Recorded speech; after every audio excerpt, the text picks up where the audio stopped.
بسم اللہ الرحمن الرحیم نویت سنت الاعتکاف۔ آج 27ویں شب ہے اور ہمارے اسلاف اس مبارک رات کو بطور شب قدر مناتے آ رہے ہیں۔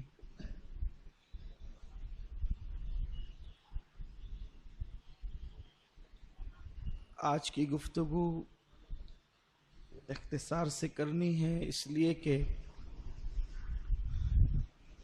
تھوڑی دیر کے بعد پھر یہاں قیام اللیل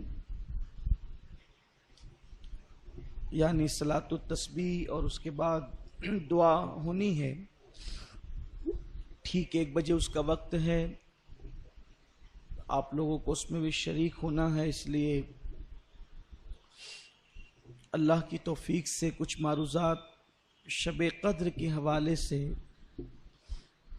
پیش کرنا چاہتا ہوں۔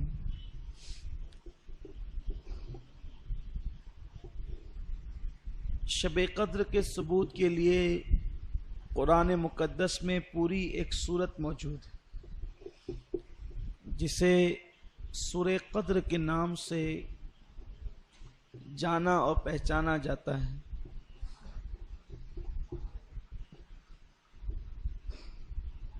سورہ قدر کا شان نزول ممکن ہے کبھی آپ نے شب قدر میں مجھ سے سنا ہوگا، اس کی طرف بھی اشارہ کرتے ہوئے گزرتے ہیں۔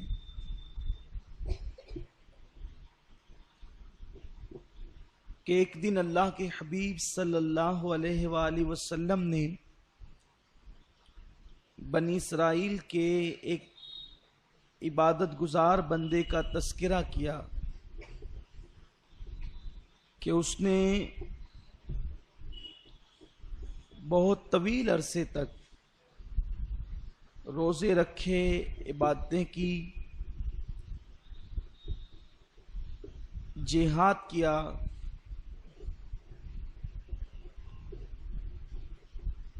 اور اسی طرح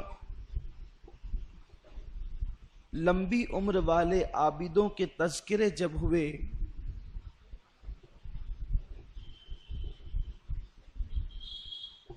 حضور علیہ السلام نے خود کیا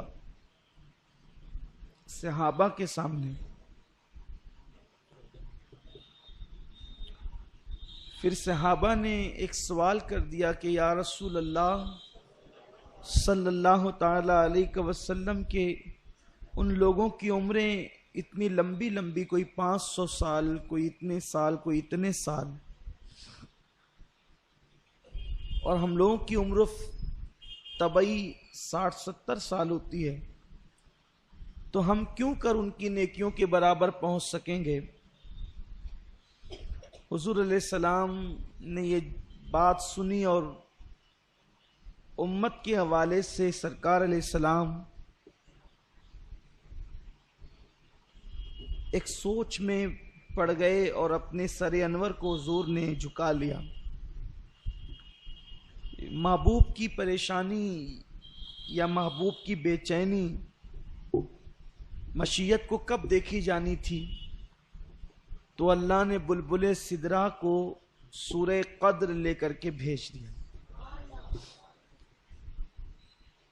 اور فرمایا کہ انا انزلناہ فی لیلۃ القدر وما ادراک ما لیلۃ القدر، کہ یہ جو قرآن ہے ہم نے شب قدر میں نازل کیا، اور تم نے کیا جانا کہ یہ لیلۃ القدر کیا ہے؟ لیلۃ القدر خیر من الف شہر، کہ یہ 1000 مہینوں سے بہتر ہے۔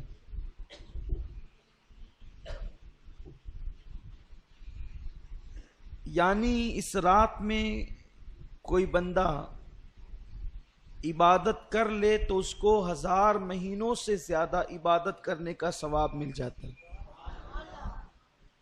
حیرت اس بات پر ہے کہ سوال عمر کے متعلق ہوا تھا، عمر بڑھا دی جاتی، شب قدر کیوں دی گئی؟ تو صحابہ کو جو عمر کے متعلق سوال تھا وہ نیکی کی حرص کی بنیاد پر تھا کہ ان کی نیکیاں سینکڑوں سال کی ہوگی اور ہماری عمر تو 60-70 ہی سال ہوتی ہے۔ تو اللہ تبارک و تعالیٰ نے ایک رات ایسی دے دی جو 80-85 سال سے بہتر ہے، یعنی اس میں اگر کوئی عبادت کر لے تو اس کو اللہ 80 سال سے زیادہ عبادت کا ثواب عطا فرماتا۔ عمر نہیں بڑھائی، ایک رات ہی 80 سال سے بہتر عطا کر دی۔ اس میں مفسرین فرماتے ہیں کہ حکمت یہ ہے کہ جن لوگوں کی عمر 500 سال ہوئی ہے، 700 سال ہوئی ہے، اگر انہوں نے عبادتیں کی ہے تو ان کے کچھ گناہ بھی ہوں، اور اگر ہماری زندگیاں بھی 500-500 سال ہوتی تو 60-70 سال میں ہم جو گل کھلا رہے ہیں وہ ہمیں معلوم ہے، آپ بھی جانتے ہیں اپنے اعمال اور ہم بھی جانتے ہیں۔ تو 60-70 سال کی عمر میں جو گناہ کر رہے ہیں، اگر 500-400 سال کی عمریں ملتی تو خدا جانے کیا کرتے۔ تو اللہ کو چونکہ محبوب سے پیار ہے، تو پیار جو محبوب سے ہے تو محبوب کی امت سے بھی پیار ہے، تو زندگی نہیں بڑھائی، ایک رات 80 سال سے بہتر اور افضل عطا کر دی تاکہ تمہیں نیکی چاہیے نا، تو 500 سال 1000 سال جینے والا دوسرے نبی کا امتی محشر میں جو نیکی لے کر نہیں آئے گا، وہ میرے محبوب کا 60 اور 70 سالہ عمر والا امتی وہ نیکیاں لے کر کے آئے گا، کیونکہ ایک رات جو ان کو 80 سال سے بہتر مل گئی ہے۔ اس لیے اللہ نے عمر بڑھانے کی، اچھا اگر عمر مل جاتی اتنی تو پھر اس میں سونا بھی ہے، کاروبار بھی ہے۔ اللہ کا کتنا کرم کہ ایک رات ہی 80 سال سے بہتر دے دی کہ اس رات نہ سونا، اگر 80 سال عبادت گزار بننا چاہتے تو اس رات نہ سونا جو رات لیلۃ القدر ہے، اس میں پھر جاگتے ہی رہنا، پھر اس میں کوئی کام بھی نہیں کرنا، صرف عبادت کرنا۔ حدیث پاک میں آیا ہے کہ اللہ کے رسول صلی اللہ علیہ وسلم صحابہ سے کہتے تھے کہ پھر اس رات کھانا بھی مت کھاؤ، جتنا ٹائم کھانے میں جائے گا اتنا وقت بھی عبادت میں گزار۔ آقا علیہ السلام فرماتے تھے کہ افطار دودھ سے کر لو تاکہ کچھ طاقت تمہارے اندر رہے، اور رات کا کھانا اور سحری ایک ساتھ کر لینا، یعنی پھر مؤخر کر دو، اس رات کھانے کو بھی مؤخر کر دو، تاخیر کر دو، اس میں سحری اور عشائیہ دونوں ایک ساتھ کر لینا تاکہ یہ ٹائم بچ جائے۔ ام المومنین اما عائشہ صدیقہ فرماتی ہے حضور اس رات تہبند اتنا کس کے باندھتے تھے۔ میں نے پوچھا حضور اتنا کس کے تہبند باندھتے ہیں؟ تو فرماتے ہیں عائشہ عبادت کے لیے کمر کس رہے ہیں۔ جب ٹائٹ کوئی چیز کمر میں باندھی جائے تو پیٹھ سیدھی ہوتی ہے اور اس میں کھڑے رہنے کے اندر جو ہے وہ انسان کو مدد ملتی ہے۔ تو ایک تو عرفن ہے کمر کسنا اور ایک تو حقیقتاً ہے، یہ کہتے ہیں نا کہ میں نے فلاں کام کے لیے کمر کس لی ہے، یعنی اب یہ کام کر کے ہی رہوں گا۔ تو اللہ کے رسول صلی اللہ علیہ وسلم اس رات عبادت کے لیے کمر کستے تھے۔ یوں تو ان کی ہر رات ہی عبادت میں گزرتی تھی، ہر رات عبادت میں، بلکہ اللہ فرماتا ہے، ابھی آپ نے سنا نا، یا ایھا المزمل قم اللیل الا قلیلا، اے میرے محبوب، اے جھرمٹ مارنے والے پیغمبر، آپ پوری رات عبادت نہ کیا کریں، کچھ سو بھی جایا کریں۔ یعنی جس کی عبادتوں کو دیکھ کر خدا فرماتا ہے کچھ آرام بھی کر لیا کریں۔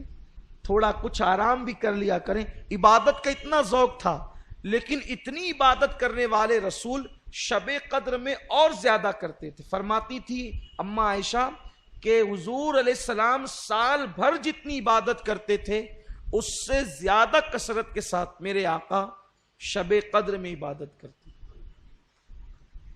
تو شب قدر کے متعلق اختلاف ہے کہ یہ ہوتی کب ہے. کچھ لوگوں نے کہا کہ یہ 23ویں تاریخ کو ہوتی، اس لیے بعض صحابہ 23 کو عبادت کرتے تھے. کچھ نے کہا کہ وہ 25 کو ہوتی ہے،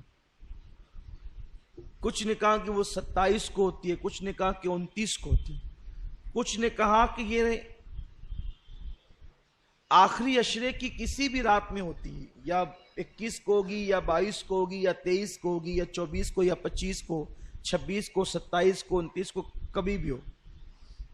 کچھ لوگوں نے کہا کہ نہیں، صرف یہ آخری عشرے میں 5 طاق راتوں میں ہوتی ہے، 21، 23، 25، 27، 29. اور بعض لوگ کہتے ہیں کہ وہ 27 ہی کو ہوتی ہے. وہ کچھ دلیل پیش کرتے ہیں. ایک دلیل تو یہ حدیث پاک ہے کہ اللہ کے حبیب صلی اللہ علیہ وآلہ وسلم نے 21ویں شب چھوڑ دی. 23ویں کو حضور صحابہ کے ساتھ مسجد میں قیام کے لیے، چونکہ معتکف تو رہتے ہی تھے، قیام کے لیے کھڑے ہوئے اور تھوڑی دیر عبادت کی ہوگی کہ فرمایا کہ جس رات کو تم تلاش کر رہے ہو وہ آج نہیں ہے، وہ اس کے بعد آئے گی.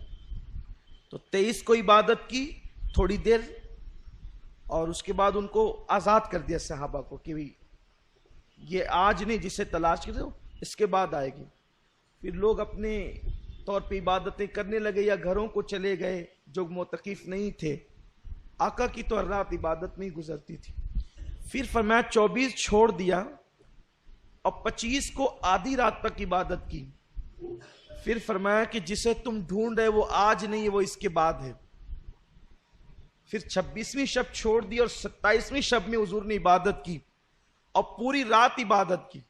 اور رات کے آخری حصے میں اتنی دعا اتنی دعا اتنی دعا گڑ گڑا کر کے کی کہ صحابی کہتے ہیں کہ ہم کو یوں لگا کہ آج سحری حضور نہیں فرمائیں گے. اللہ کے حبیب صلی اللہ علیہ وسلم آج سحری چھوڑ دیں گے کیونکہ سحری کا وقت تو اب گزر جائے گا. حتیٰ کہ سحری کا ٹائم بہت کم رہ گیا تو حضور علیہ السلام نے دعا مکمل کی اور پھر سحری فرمائی. اور پھر مسکرا کر کہتے ہیں جسے تم ڈھونڈ رہے تھے وہ آج ہی تھی. تو 27ویں تاریخ کو تو، لیکن کچھ لوگ یہ کہتے ہیں کہ وہ گھومتی رہتی ہے. لیکن ہمارے امام اعظم ابو حنیفہ کا قول یہ ہے کہ وہ 27ویں کو رہتی ہے. اصل میں یہ بتایا اس لیے نہیں گیا ہے کہ لوگ جو ہے وہ پھر 27ویں ہی کو عبادت کریں گے اور دوسری راتوں کو چھوڑ دیں گے. یہ اس دور میں کہا تھا کہ بتایا نہیں گیا کہ لوگ اسی 27ویں کو کریں گے اور چھوڑ دیں گے. لیکن آج تو حال یہ ہے کہ اگر متعین کر دو کہ 27 ہے تو اس میں بھی نہیں کرتے. ذوق ہی نہیں رہا، شوق ہی نہیں رہا عبادت کا، الا ماشاء اللہ. کچھ لوگ یہ کہتے ہیں قرآن خود اشارہ دے رہا ہے کہ شب قدر 27ویں کو ہوتی.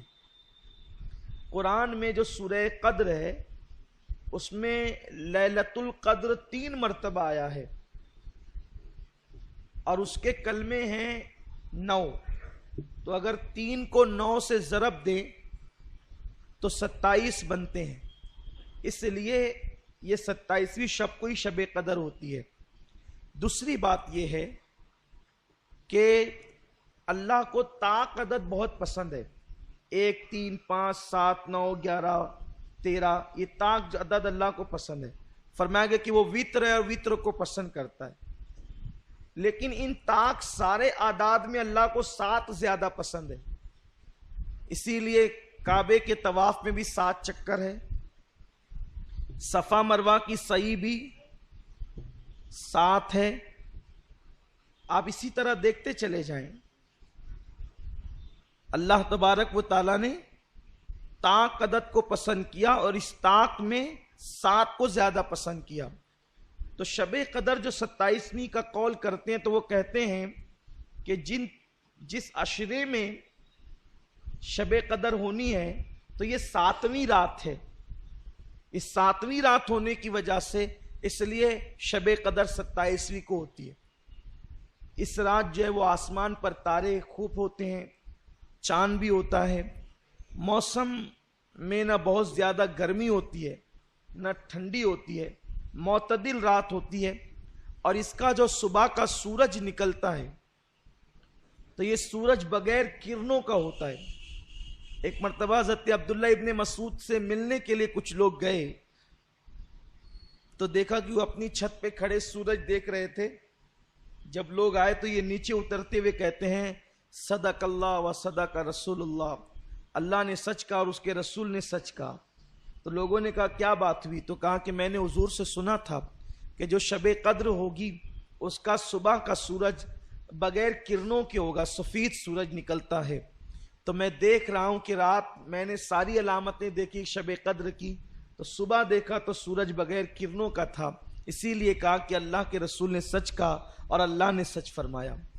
تو یہ رات کی بڑی علامتیں ہیں اور اس ایک رات کی عبادت اللہ نے 80 سال سے بڑھ کر کی. اسی لیے جب یہ رات آئے تو اس میں مغرب کے بعد غسل کرنا سنت ہے. بعد مغرب حضور علیہ السلام کا معمول ہے کہ اللہ کے حبیب صلی اللہ علیہ وسلم بعد مغرب غسل فرماتے تھے. اس کے بعد آقا کریم صلی اللہ علیہ وسلم مسجد میں عبادت کرنا اس رات کو پسند کرتے تھے. گھر میں بھی کر سکتے ہیں لیکن بلکہ صحابہ کرام تو شب قدر میں نئے لباس کا اہتمام کرتے تھے، نئے کپڑے وہ پہنتے تھے شب قدر میں. کچھ صحابہ تو ایک ہی لباس سلا کر رکھے ہوئے تھے، جیسے حضرت انس ابن خزیمہ وغیرہ، کہ یہ حضرات اسی رات میں وہ لباس پہنتے تھے اور پھر کسی وقت اس لباس کو استعمال نہیں کرتے تھے. آقا کریم صلی اللہ علیہ وسلم سے پوچھا گیا کہ یا رسول اللہ اگر ہم شب قدر پائیں تو اس میں سب سے زیادہ کون سی عبادت کریں؟ اللہ کو اس رات کون سا عمل سب سے زیادہ پسند ہے؟ تو اللہ کے حبیب صلی اللہ علیہ وسلم نے فرمایا اگر وہ رات تمہیں مل جائے تو کثرت کے ساتھ دعا کرنا، کیونکہ اس رات اللہ کو دعا بہت پسند ہے. حضرت اماں عائشہ صدیقہ نے پوچھ لیا یا رسول اللہ دعا تو کریں، کون سی دعا زیادہ کریں، وہ بھی سکھا دیں. تو آقا نے فرمایا کہ یوں کہو اللہم انک عفو کریم تحب العفو فاعف عنی.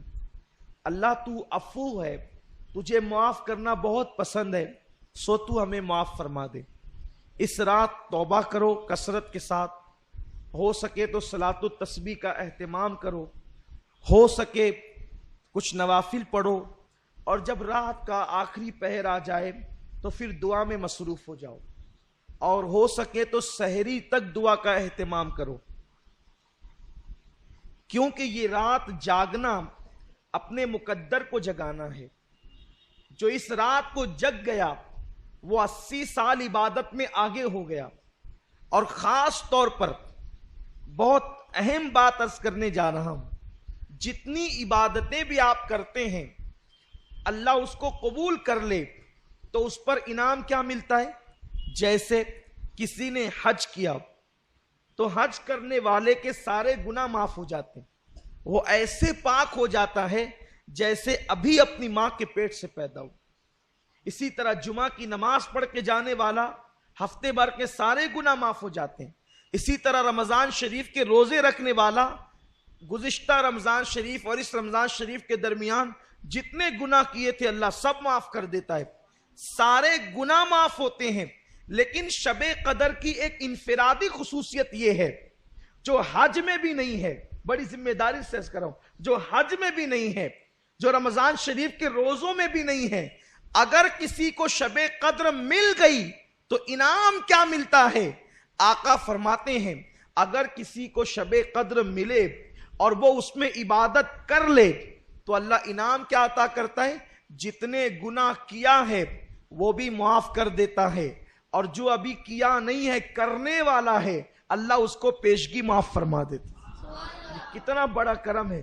لیکن شب قدر ملنا چاہیے اور وہ متعین نہیں ہے، لیکن ہم تو بس اللہ پر امید کرتے ہوئے جو ہے وہ شب قدر میں عبادت کرتے ہیں.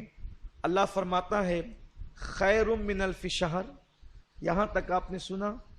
اب یہ 1000 مہینوں سے افضل ہے، برابر نہیں افضل ہے. پھر فرماتا ہے تنزل الملائکہ والروح، اور اس رات فرشتے آتے ہیں اور جبریل علیہ السلام آتے ہیں اور کیا کرتے ہیں؟ سلام ہی حتی مطلع الفجر، فجر تک وہ لوگوں کے لیے جو عبادت میں مصروف ہوتے ہیں سلامتی کی دعا کرتے ہیں، ان پہ سلامتی بھیجتے ہیں، انہیں سلام کرتے ہیں. تفسیر میں آتا ہے کہ یہ جو شب قدر ہے اگر اس کا اردو میں ترجمہ کیا جائے تو ترجمہ یہ ہوگا تنگ کر دینے والی رات، یا تنگ ہو جانے والی رات، یا تنگی کی رات. حیرت ہے، اتنی مبارک رات ہے لیکن اس کا اردو میں ترجمہ کیا ہے؟ تنگی کی رات یا تنگ کر دینے کی رات. تو اس کا نام تنگی کی رات کیوں ہے؟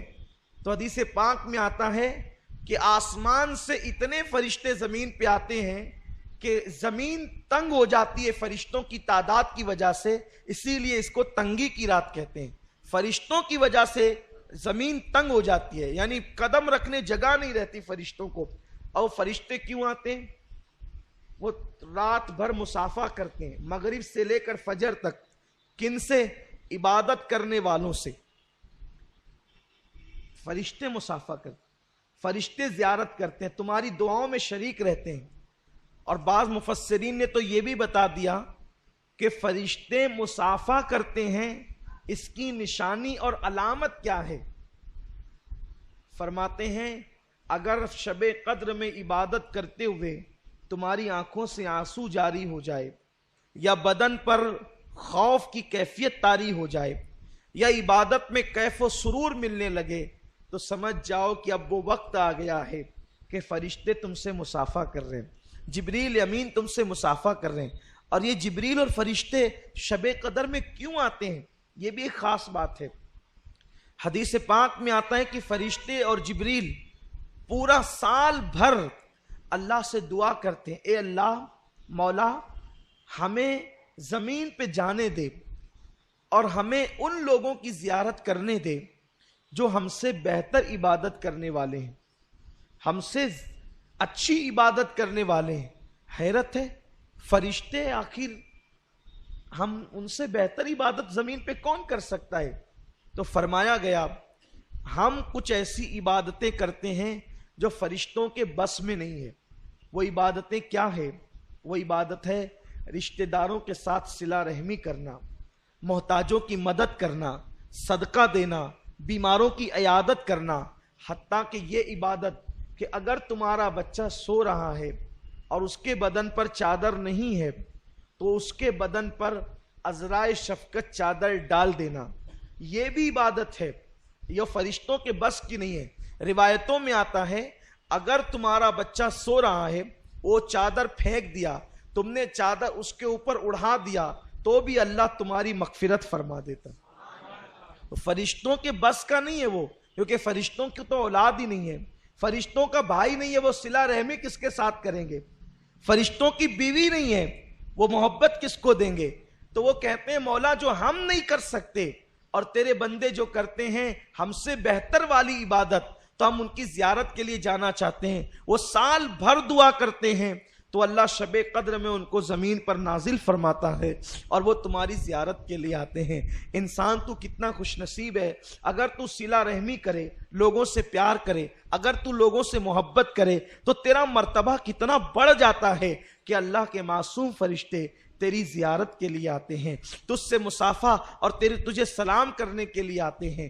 پیارے آقا صلی اللہ علیہ وسلم کے پیارے دیوانوں، آج لیلۃ القدر ہے انشاءاللہ اللہ نے چاہت. اور شب قدر کب ہوتی ہے ایک راز ہی کھول دوں تاکہ پتہ چل جائے. فرمایا صوفیاء کرام نے کہ جس رات تو دل کی گہرائی سے اخلاص کے ساتھ عبادت کر، وہی رات تیرے لیے شب قدر ہے۔ شب قدر میں بھی سوتا پڑا رہے تو کیا ملے گا؟ شب قدر میں گناہ کرے تو کیا ملے گا؟ شب قدر میں ہاتھ باندھ کر نماز میں کھڑا رہے اور تیرا دل و دماغ کاروبار میں رہے تو کیا ملے گا؟ اور اگر تو نے 2 رکعت نماز کسی رات میں دل کو حاضر کر کے اس کی محبت میں پڑھ لیا تو وہی تیرے لیے شب قدر ہے۔ اس لیے آج کی رات ہمیں عبادت میں گزارنا ہے، اور میں بھی چاہتا ہوں کہ حالانکہ علم دین سیکھنا سکھانا یہ نفل عبادتوں میں بہت بڑی عبادت ہے، لیکن ہم نے اپنی محفل کر لی ہے، اور کل پرسوں بھی محفلیں ہوگی، زندگی رہے گی تو بیانات کی محفلیں ہوتی ہی رہے گی۔ تو میں یہ چاہتا ہوں کہ ہم اور آپ اپنی ضروریات سے فارغ ہو کر پھر سے مسجد میں آئیں۔ ٹھیک 1 بجے انشاءاللہ ہم جو ہے وہ قیام اللیل کی تیاری کریں گے، اور اس کے بعد تھوڑی دیر قیام کرنے کے بعد اللہ جتنی توفیق دے اتنی عبادت کرنے کے بعد پھر ذکر ہوگا، اور خاص طور پر تصور مدینہ میں دعا ہوگی۔ انشاءاللہ تصور مدینہ میں جو دعا ہوگی وہ کیبل پہ نشر کی جائے گی، تاکہ جو خواتین عورتیں ہیں وہ اس دعا میں شریک ہو سکے اور اس دعا کی برکتوں سے مالا مال ہو سکے۔ اللہ تعالیٰ مجھے آپ سب کو شب قدر کی برکتوں سے مالا مال فرمائے، اور اللہ تعالیٰ ہمیں پوری رات کثرت کے ساتھ عبادت کرنے کی توفیق عطا فرمائے۔ اپنی اپنی دعائیں بھی کریں، کچھ تلاوت بھی کر لیں، اور پھر اگر کوئی ضرورت ہو تو اس سے فارغ بھی ہو لیں، اور جلدی سے مسجد میں آ جائیں تاکہ ہم وقت مقررہ پر ساری عبادتیں کر سکیں۔